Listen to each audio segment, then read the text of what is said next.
I'd like to welcome Dr. Nadia Bentrop here with us today. Dr. Nadia is a transformational breath worker. She is a doctor and a Master of Science in pharmaceutical medicine. She's been working for 15 years with hands-on experience in the development of cancer medicines in the pharmaceutical industry. She also works or has worked with thousands of breathers in different countries across the globe for over 13 years. Her key interest is working with cancer patients, and she hopes to bring more information here to people working with cancer patients with transformational breathing. Thank you so much, Dr. Nadia, for being here. And I'm going to hand it over to you. Thank you so much, Chad. It's wonderful to get such an introduction. Thank you so much. And thank you for giving me the opportunity to speak here. And a great big welcome, obviously, to everybody listening in, either right now or later on. Thank you for your interest. I really appreciate it. So the subject I'm about to talk about with you is something that lies very close to my heart. And I've come to understand that I seem to be somewhat of a bridge between regular medicine and alternative medicine. And as you may have heard, I have a lot of experience in actually cancer research and, of course, woohoo, the pharmaceutical industry. Which is sometimes a bit of a swear word over here, but I don't think it is. I really love the thought and the idea of both worlds coming together and connecting and strengthening each other. So this is why I'm so excited that you joined here to listen about what I have to say about breath and cancer.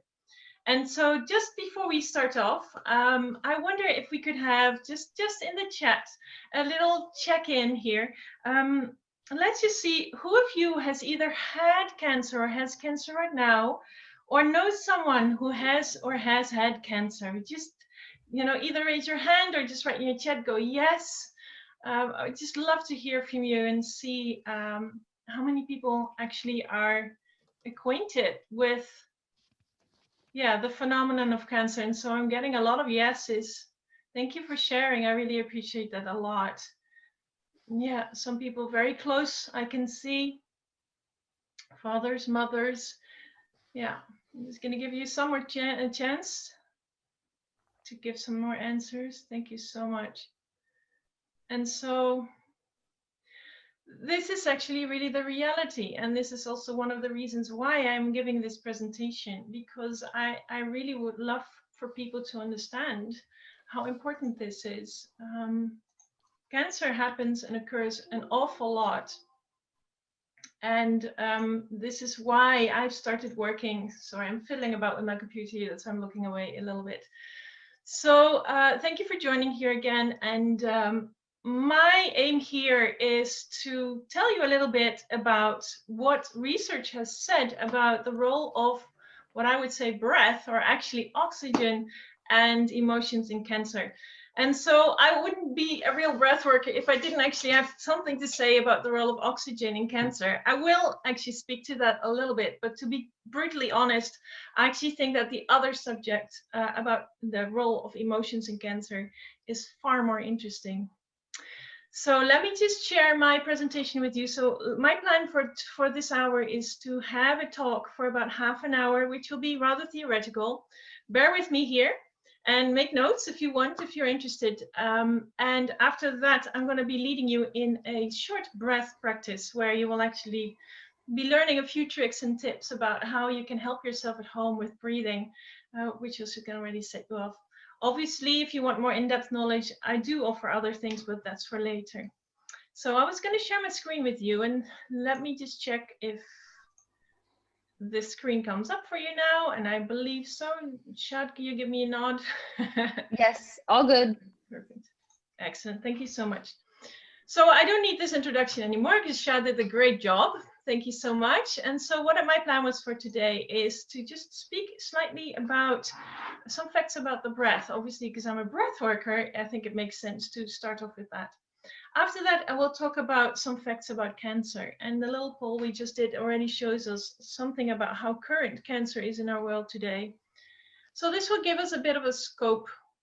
Then I will dive into the role of oxygen with cancer, which will be very short. And then after that, I will dive into the role of emotions, which I've been trying to headline it for you, which was actually not so easy because there's a lot of information about that.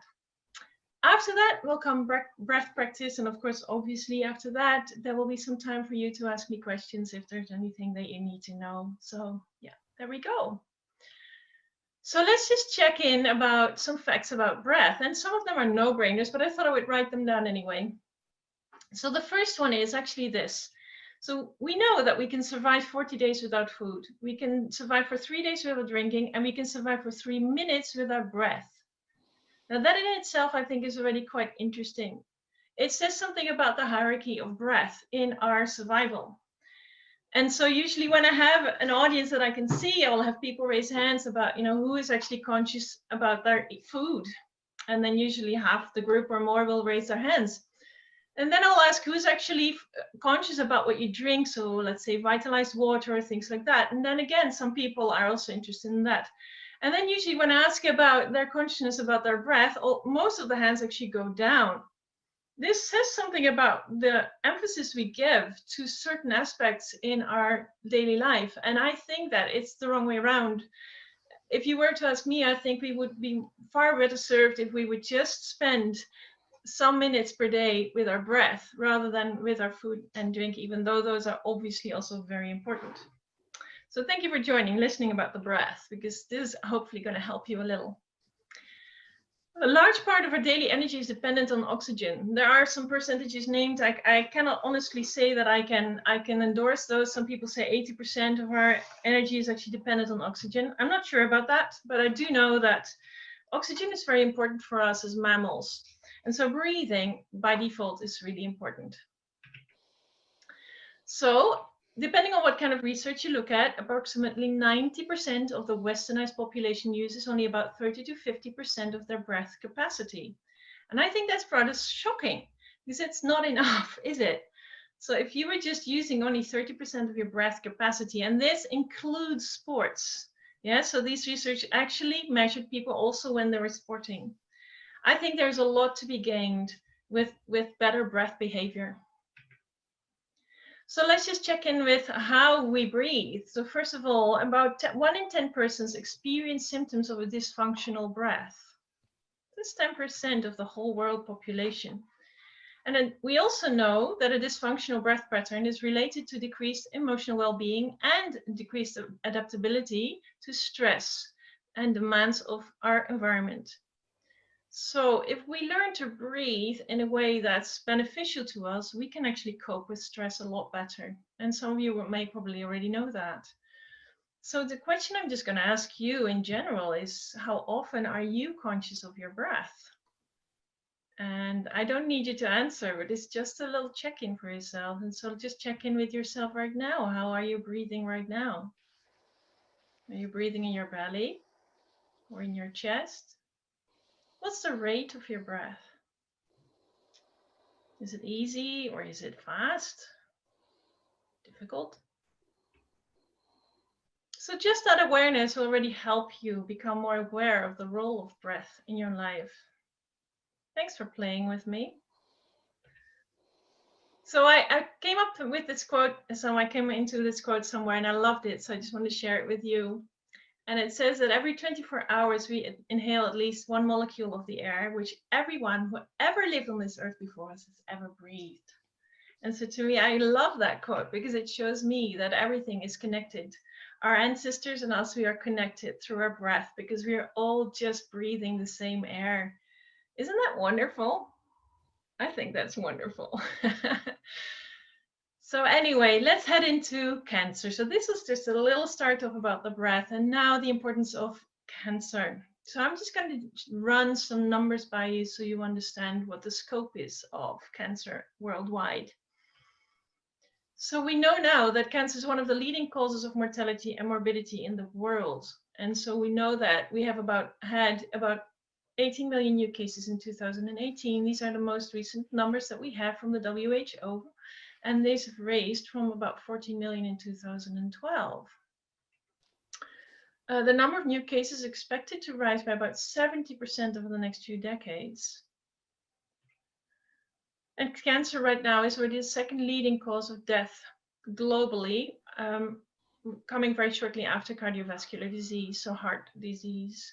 Yeah, so there are nearly 1 in 6 deaths due to cancer worldwide. So this actually explains why so many of you actually also entered the answer, yes, I know someone with cancer, because the likeliness is really large that you are either going to have cancer yourself or that you're going to know someone with cancer in your lifetime. This comes really close, doesn't it? So we had about 8.8 million deaths in 2015 globally. And in the Netherlands, this is where I'm from, 1 in 3 persons died of cancer in 2015. 1 in 3. Yeah. So about approximately 70% of cancer deaths occur in low and middle income countries. Very often we tend to think that cancer is a rich man's illness. It's not. It's definitely not. And so what is really important here to understand is that about 1/3 of deaths from cancer are due to the 5 leading behavioral risks. So how you live has a great impact in whether you die of your cancer or not. And this is, I want to bring that home. These are WHO, again, data. And so a high body mass index, a low fruit and vegetable intake, a lack of physical activity, smoking and alcohol use are all detrimental to your health if you're also battling cancer. And so especially the low fruit and vegetable intake is something that happens and occurs a lot in developing countries, as well as tobacco use and alcohol use. And this accounts for quite a lot of cancer deaths also in the lower income countries. So tobacco use is by far the most important risk factor for cancer. I think you probably know this. This accounts for about 22% of cancer deaths. And this little statistic is going to be really important in what I'm going to tell you later. So I'm just pointing it out to you so you can remember. And then, of course, there's also another issue, and that is an economical impact. And I was hesitating whether I should take this up in the presentation or not. But actually, it's really important because governments need to take really difficult and tough decisions about their funding of the healthcare systems. And the economic impact of cancer is rather significant, as you can see. So it's a big deal. Cancer is a big deal, and it's probably becoming an even bigger deal. And it saddens me a lot. But at the same time, I'm so happy that I can share something with you that is actually going to support this, support people getting better. And of course, next to the bad news, there's always a little bit of good news. And I'm going to take this from the Netherlands. The mortality rate decreased with 1/3 in men in the last 30 years. And that has mostly to do with smoking behavior. And I'm so happy that we can say that men are smoking less, and therefore also dying less of cancer, which is good news, I believe. And the same in women, mortality rates also show a slight decrease. Unfortunately, women have started smoking more, which is not so clever. So if you ever have a choice and you can stop smoking, that would really make a big impact in your overall health in any case. And of course, the yearly number of children dying of cancer also decreased. This is since 2006 in the Netherlands, and I think that could probably go for a lot of developing countries, because we just know a lot more about cancer and how it behaves. So that's on the upside. It's not all bad. All right. So as I said, I wouldn't be a breath worker if I didn't say something about cancer and oxygen. So I'm just going to run through this really, really quickly with you because it's a rather complicated piece. But before we do this, I thought I would just engage you in a poll, just keeping you awake a little. So my question here is, and I'm hoping that Anke could, whiz up the poll for me here. It should be on your screen right now. And the question is whether the damage of hypoxia in the tumor is reversible or not. And so what does hypoxia mean? It means a low level of oxygen. So oxia, hypo, low oxygen. So do you believe that if a tumor is damaged, or actually cell is damaged through a lack of oxygen, do you believe that's reversible or not? I'm actually really curious to hear or to see what your answers are. So let's go head up, and I see that we have both polls at the same time. I would like to have the first one for now. So just go ahead and answer the first question for me now.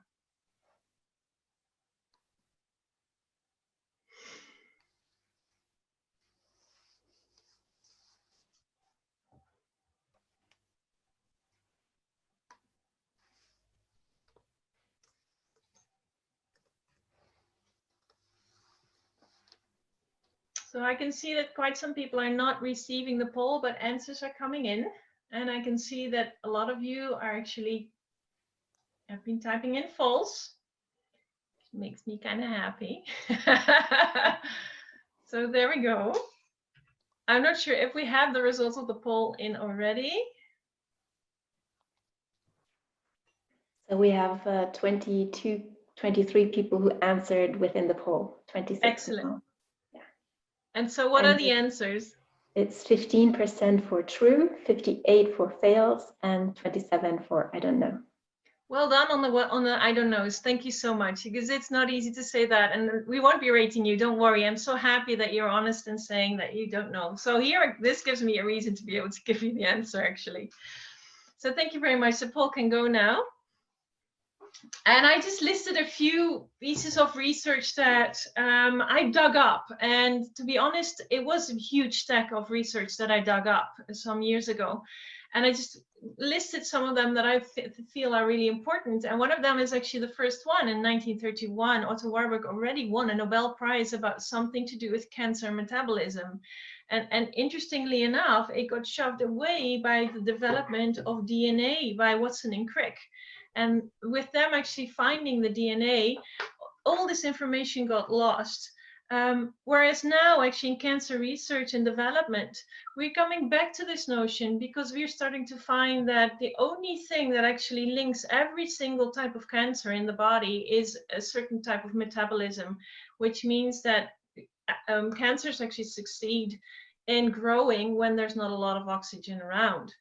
And so you can, this is just actually quite disconcerting to see that it takes 90 years for such an important piece of information to come back into play again.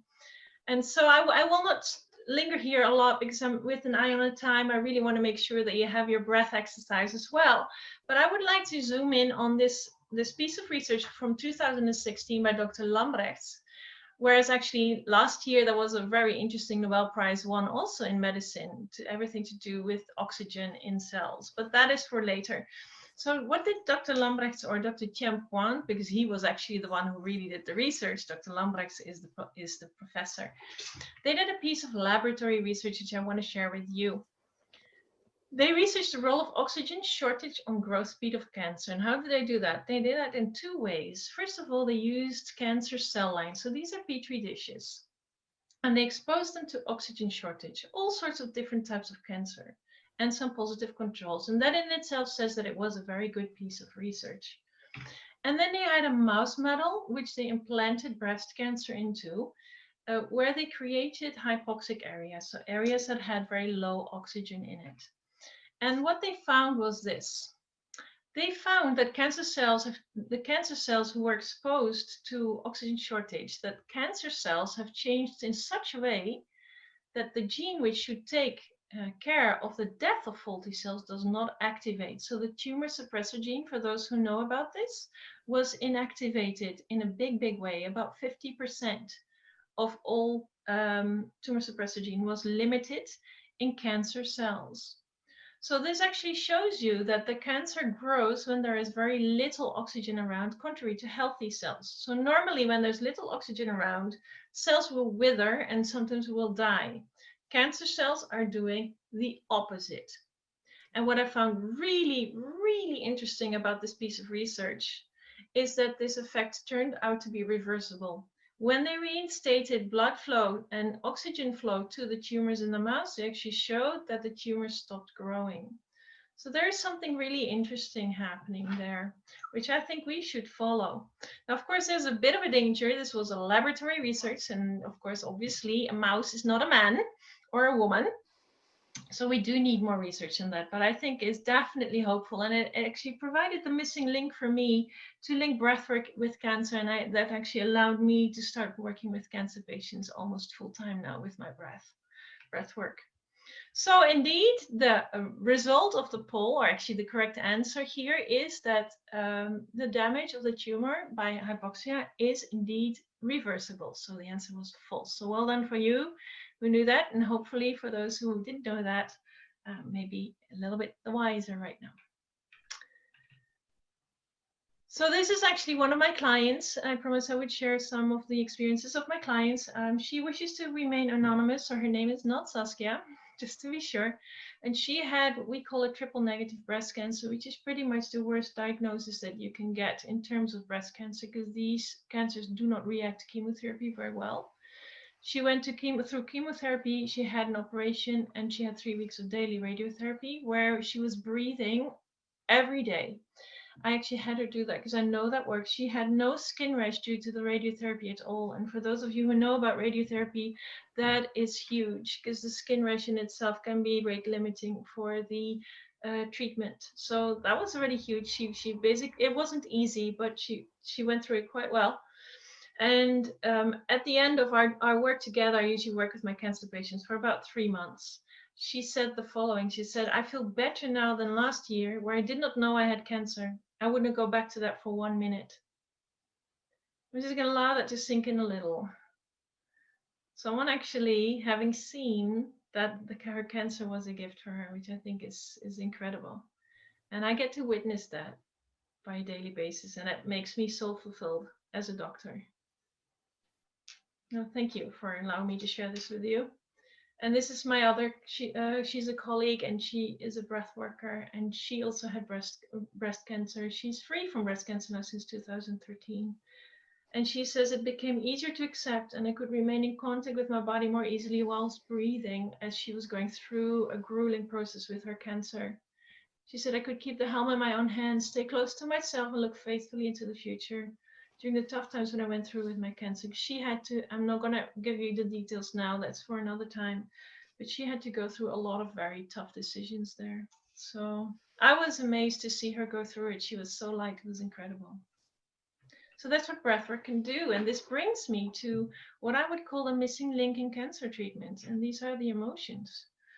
As we look at how cancer is treated, normally people are treated as a body, as a machine, and we're missing something really big here. So this brings me on to my second poll question. And if you still have the poll up, then go ahead and answer the question or write it into the chat. And so I would like you to just check which statement is true for you, whether you feel it is more important to deal with your emotions than whether you had any emotional trauma or big trauma in the past. Whether you feel that both trauma and the way you express your feelings or emotions are an important factor in cancer prognosis. Or is your opinion emotions do not have an impact of the prognosis of cancer? I think I gave that one away already a little, but just give it away. I would just love to hear what you think. I'm just going to check the chat here for you too. Let's see what people say. Statement 2, both. Keep going. Yeah, we have 75 for number 2. Yay.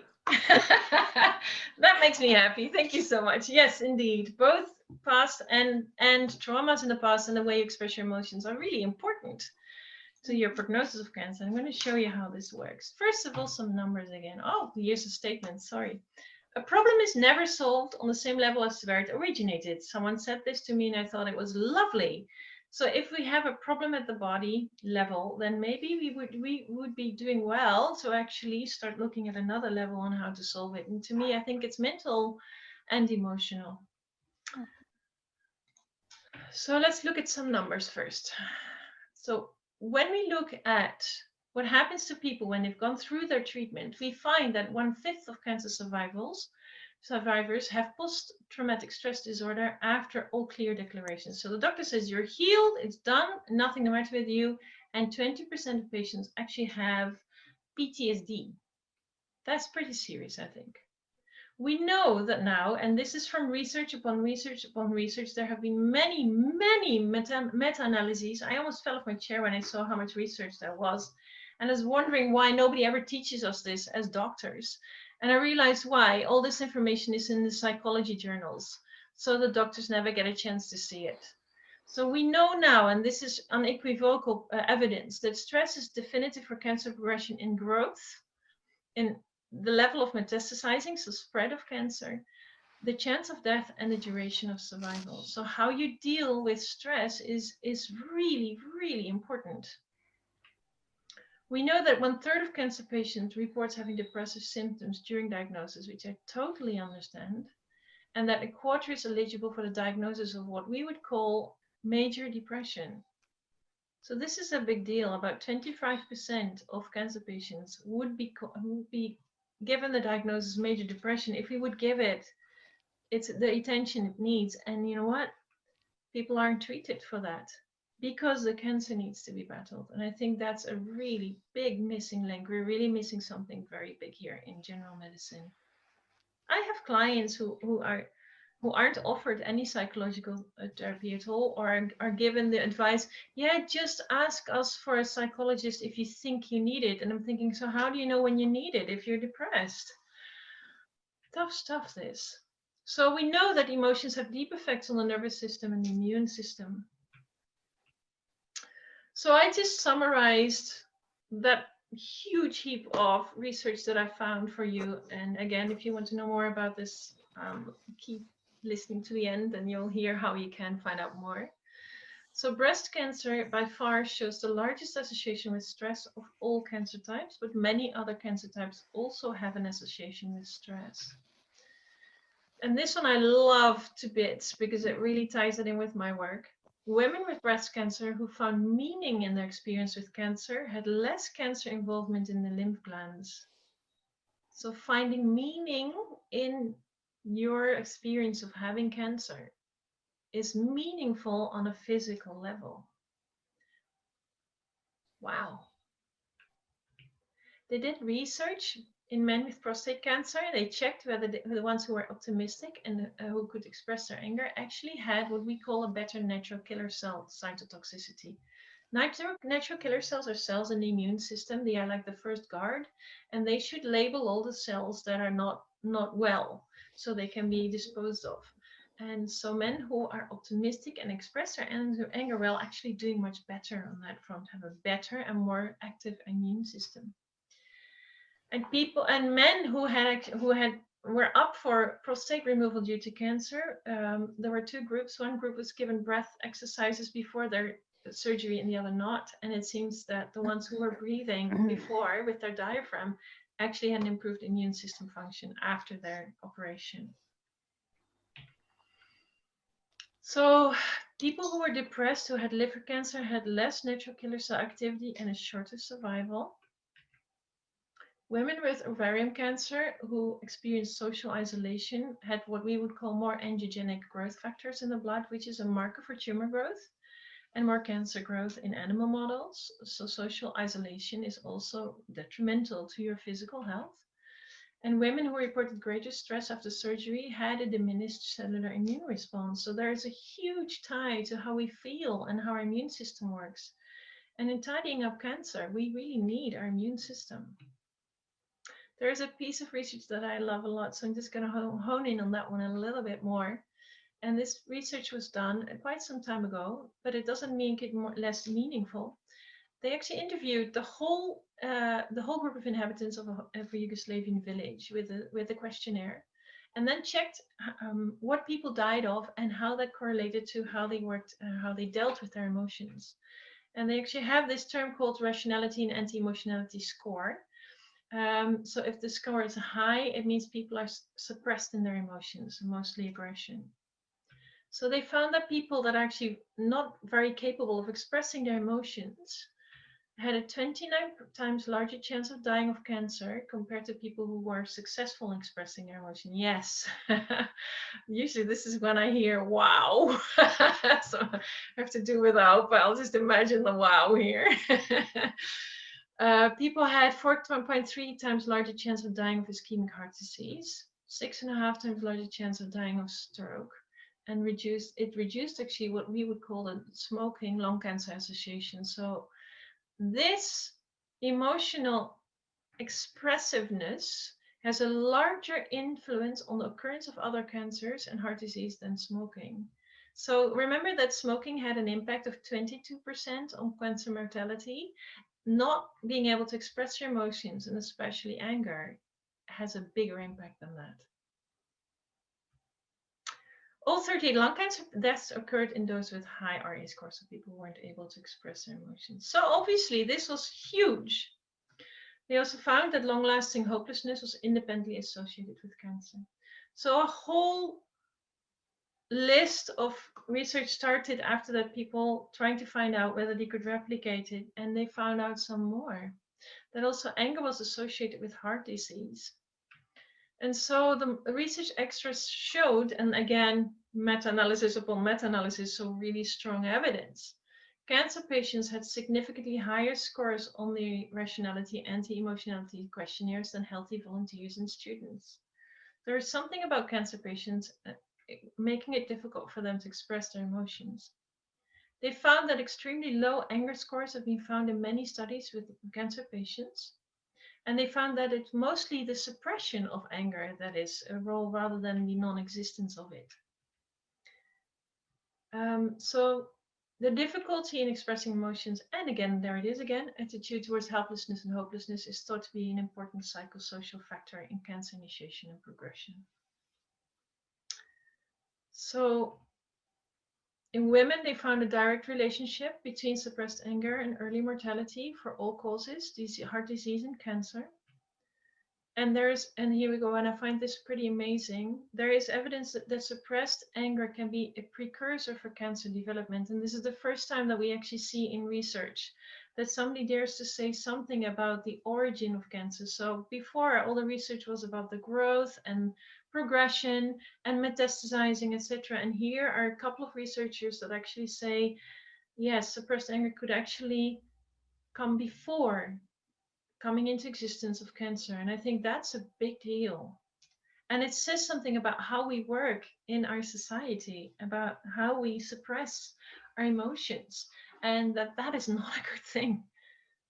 Something happens to your body, you get ill. And so they definitely say that it's a factor in cancer progression after diagnosis. I think that is unequivocally shown. And then I like this one most. There are actually some studies that indicate that it may be beneficial for patients to mobilize anger to battle their cancer. So yay, since I ever found that, I make work out of it, working with anger with all my cancer patients. And it really frees up a lot of pent-up energy, I can tell you that. So my take-home message here is that it's definitely worthwhile working on your emotions, and it doesn't really matter whether you are having cancer right now or whether it's been 5 years or 10 years ago, it still improves your progression. So even if you feel like, okay, I've had my cancer, I really, really want to forget about it, and I totally understand that sentiment. A lot of my people I speak to say that. It's like, oh, it's in the past, I want to forget about this. Please don't. Do yourself a favor and really go into working with your emotions, because it is actually going to make you live longer. I don't know if that's enough of motivation, but for me it would be, I think. So anyway, this is my first client, and I was so happy to show her to you. She's actually on a video on my website, but it's in Dutch, so I'm gonna have to translate it to you. This is Els, and she had non-Hodgkin lymphoma, which is a rather serious disease actually. And she came and breathed with me, and she went so well that something very miraculous happened. Normally she would get 8 courses of cancer chemotherapy, and she was doing so well that her physician actually suggested she only take 6 courses instead of 8. In my whole life as a doctor, I've actually never seen that happen. And she's free of her non-Hodgkin lymphoma since 2017, smiling and happy as she is right here. This picture is taken still with her wig on, and she had a really busy day. Which is a big deal. If you have cancer, you know that that's a big deal. She had been to her physiotherapist, and she'd been playing with her grandkids. And she also came and drove for an hour to see me. And after this breath session, I actually took a video of her, and she said, I have so much energy, it's incredible. And then she came out with this sentence. She says, my cancer is a gift. I discovered the deepest thing which helped me back tremendously in life. The stress is gone and I recover swiftly. And she said it, and it just felt my jaw drop. It's like, how can you say your cancer is a gift? This is just amazing. So this is what breath can do. Breath can actually bring you into that insight. And this is why I am so motivated to talk about this and to work with people with cancer, because I know there's a lot more into this than you may think. So this is the end of my presentation, let's say. So let's just summarize what I've discussed with you today.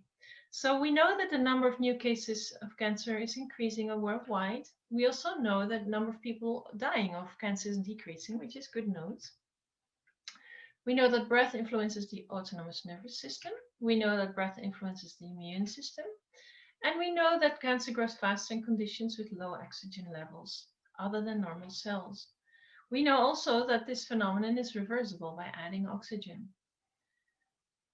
I've told you about emotions and stress and that they determine cancer growth and progression. We know that now. And that conscious breathing can be a bridge. And so conscious breathing can actually give you a more stable immune system, a more stable nervous system, and it allows you to clear emotions and negative thought patterns, which is really important for your well-being, not just mental, but also physical. So now, heading into the breath and the exercise I promised, let's just look at the breath and what it does for you. So first of all, our brains play a really important role here. Our brain monitors, namely, how we breathe continuously. And so it tells us continuously how we are doing, so whether there's a threat outside or not. With this information, the body alters hormones and other processes so that we can actually deal with stresses and potential dangers. Now we know that the body only heals when it's in a peaceful state. So when you're stressed, the body cannot heal. And peace only exists when we feel safe. So how can we actually feel safe with everything that's happening around us? And obviously now with Corona and everything, I think that we can relate to the thought of being stressed. And so even that happening, how can we actually make sure that we have this island of peacefulness in our lives, within us? And to me, the fastest way of dealing with that is the breath. The breath, I feel, is the technique that will bring you into peace really, really swiftly. And I wanted to show that to you. So to me, breath is the bridge. Breath is the bridge between the physical, the mental and emotional, and the spiritual. Breath actually touches everything. And maybe more levels, I don't know. And so when you're working with your breath, it's continuously moving towards a balanced life.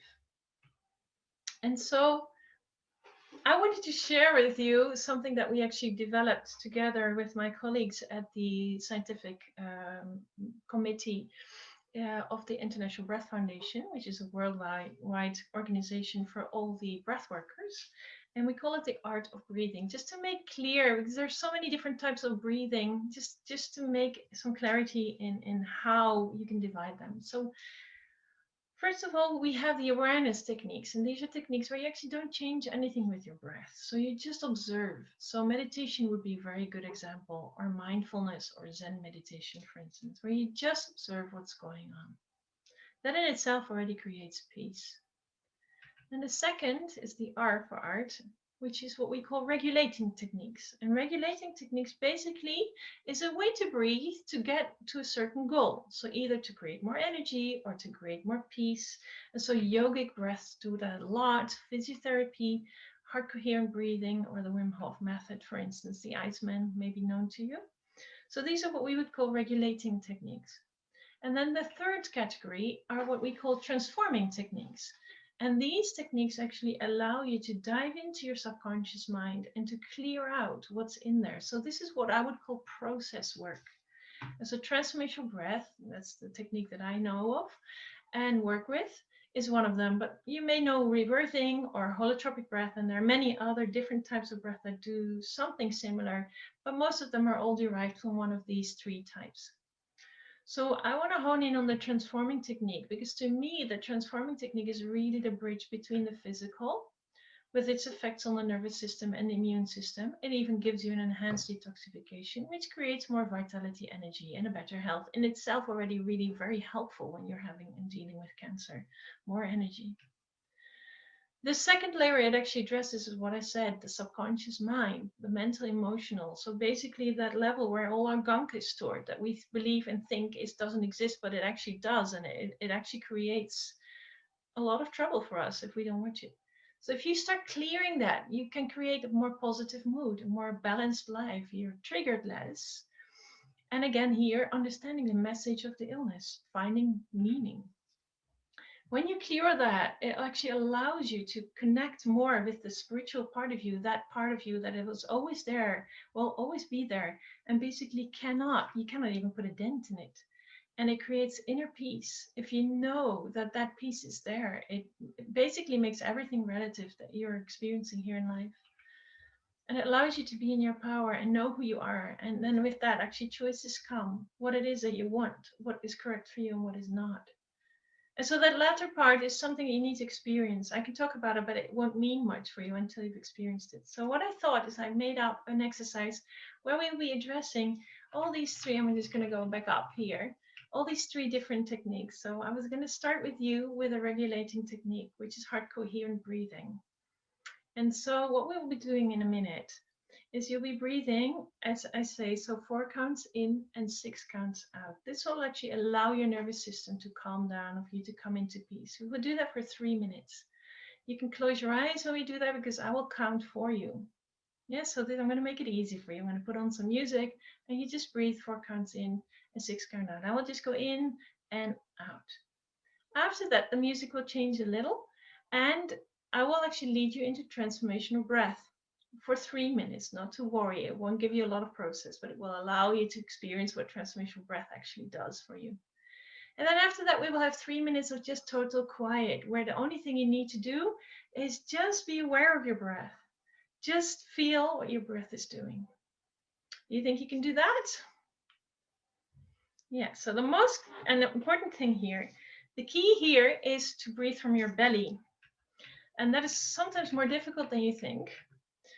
But really be aware. And what can help is to actually not to sit up too straight. So you can either lie down or just basically scooch down in your chair a bit lazily and put your hands underneath your navel. So in order to put on some music, I'm going to stop sharing my presentation here and I'm going to put on my headset so that you can hear me speak. Give me a minute.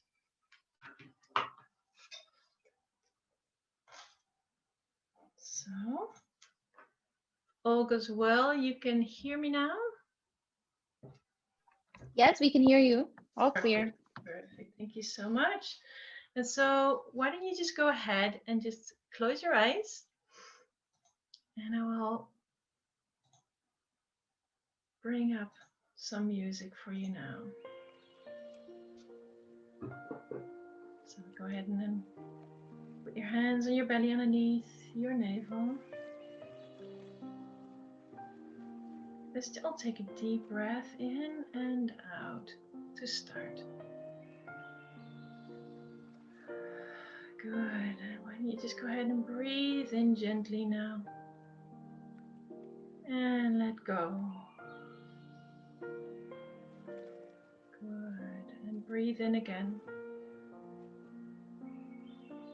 And let go. And it doesn't have to be big, just make it gentle. And go ahead and breathe in. And let go. Good. And breathe in. And let go. Breathe in. And let go. Good. And breathe in gently now. And let go. Breathing in. And letting it go. Good. Breathing from the belly. Deep breath in. And out. Good. Breathing in. And out. Doing great. Breathe in. And out. Good. Breathing in. And breathe out. Good. Breathing in. And out.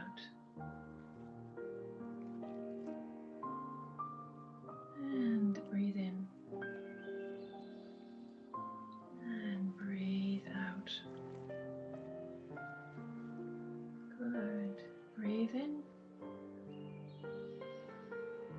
and breathe out. Doing great.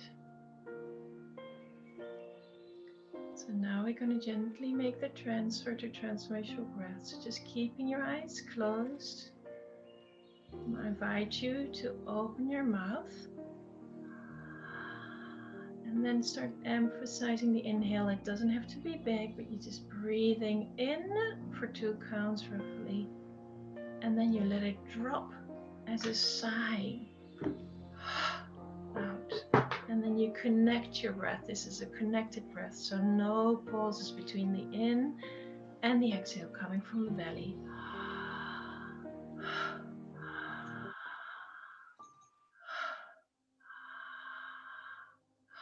This is a more active breath.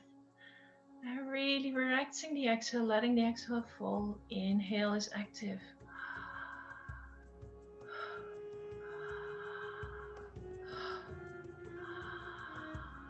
Good. And if you can bring your chest into play, that's fine. Only your belly is fine too. So you know the rate has gone up. Just breathing in and letting go.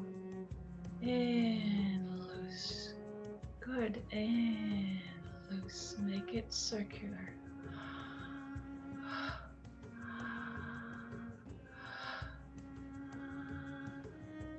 I choose breath. I choose life. Very good. Don't rush it. Keep it gentle, but keep it connected. No pauses between the in and the exhale. Excellent.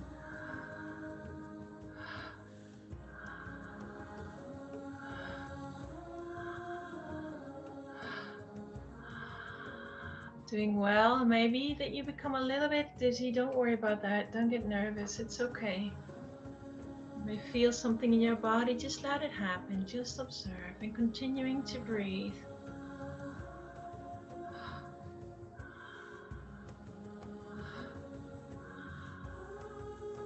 Allowing life to flow easily and effortlessly. Allowing your breath to flow. It's safe to breathe. It's safe to live.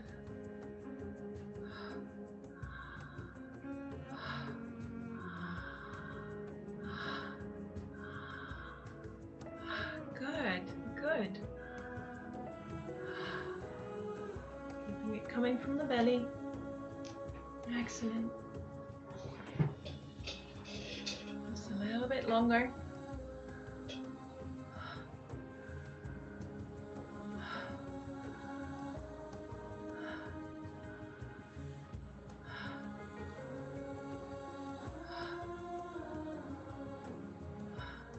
Okay, just half a minute.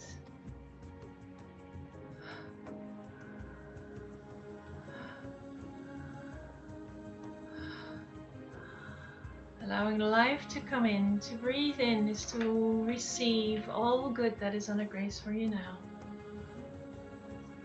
Okay. And now you can calm down your breath and just let it flow the way it normally does. There's nothing left to do.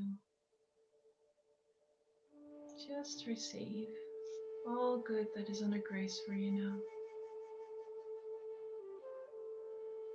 Call upon the I Am Presence and the higher self of everyone here now. For everybody to receive a clear signal of connection. Asking for everybody to receive all good that is here for them now. And just relax, there's nothing left to do.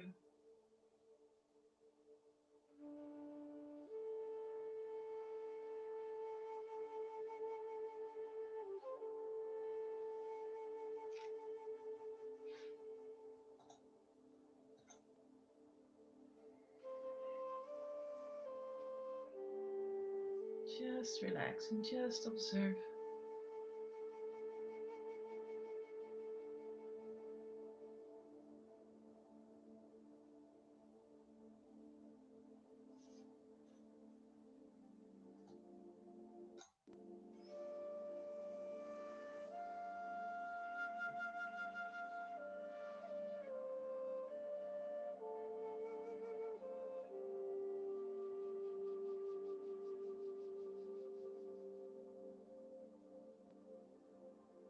Just observe, nothing left to do.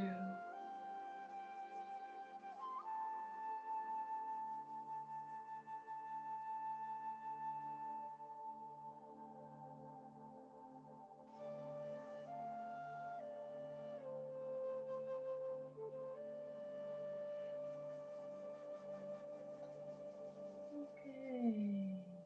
So now you can gently start bringing yourself back.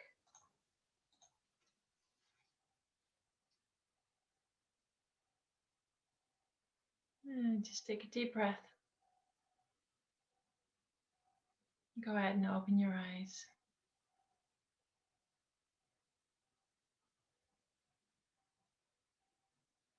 Or maybe you want to type in the chat what this did for you or how this was for you to experience.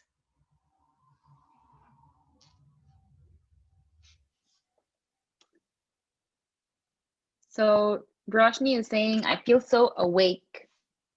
Wow. Mm-hmm. Welcome. Slight dizziness from Julian. Ali says, felt a bit dizzy, but more relaxed now.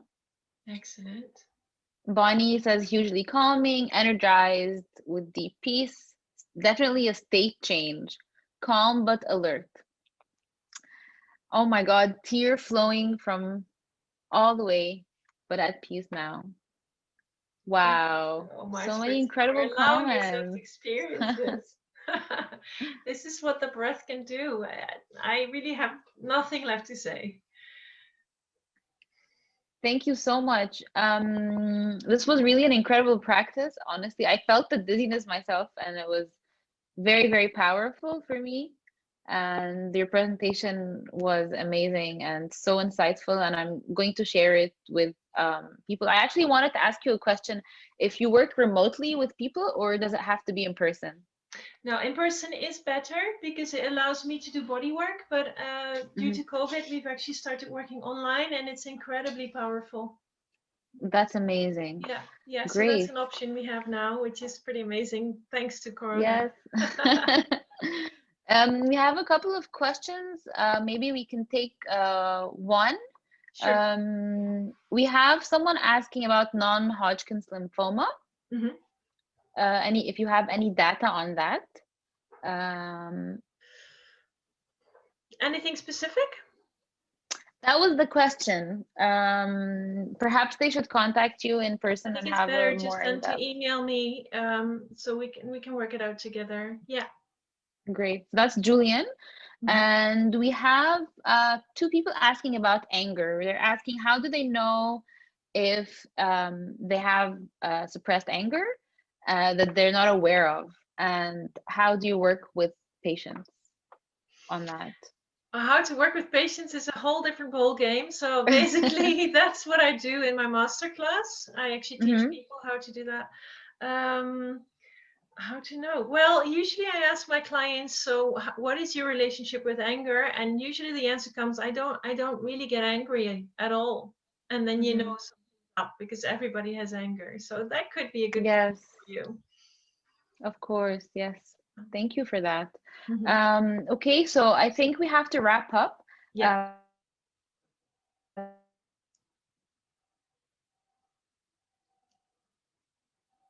So Shad, you froze. So thank you so much, Dr. Nadia. Just to let everyone, am I good now? Yes, you're good. Okay, great. So we're going to be sharing Dr. Nadia's website and all of the information about today's session. You can watch the session again for 48 hours for free on our portal. Yay! So feel free to watch it again or share it with someone who you think might need it. Or you can buy the whole library and then watch everything later on in your own time. There's a lot of very interesting material. So you would be supporting the conference, and you would also be getting a huge library at a discounted price. So that's that. And yeah, thank you so much, Dr. Nadia, for being here. It was really, really great having you. And the next session we have in this channel is called the Embodied Thread by Lizzie Vermont. So hopefully if you're around, it's going to be an hour. Hopefully you can join that. And thank you so much for being here today. I wonder if can have half a minute just to share some extra offers that I have for people listening in. Please do, please do. Okay, great. Because people usually ask me how they can move on with this, and so I'm just going to bring them up. And I'm not sure about the first one, but if I make it into the bonus package for the upgrade of the TEC conference. So if you buy it, then you will get 100% for free upgrade for the online transformational breath session that I'm giving. So if you like this a lot, upgrade, and then you will get my session for free, hopefully. Not entirely sure about that. I'm holding a masterclass for anyone who is a breath practitioner, so I will go much deeper. It's a 2.5-hour class on this topic. There's a 25% off discount code, and there's also a masterclass Cancer Breath for non-breath practitioners. So if you're interested in this, please join. If you're in the Netherlands or like to fly in, you're welcome to come and work live with me, but I can also do one-on-one online sessions with you, which I very gladly do. 50% off the first tryout. So this is what I have to offer for you. So I really look forward to meeting you again, and thank you so much for listening in. And please spread the word to anybody who needs this. Yeah. Great. Thank you so much for being here. And for all the attendees, you can screenshot this page so that you can have all the information for later. And we've also put the links in the chat. Thank you so very much, and have a wonderful day. And a great Bye, big thank everyone. you to you. Thank you. Bye-bye. Bye-bye.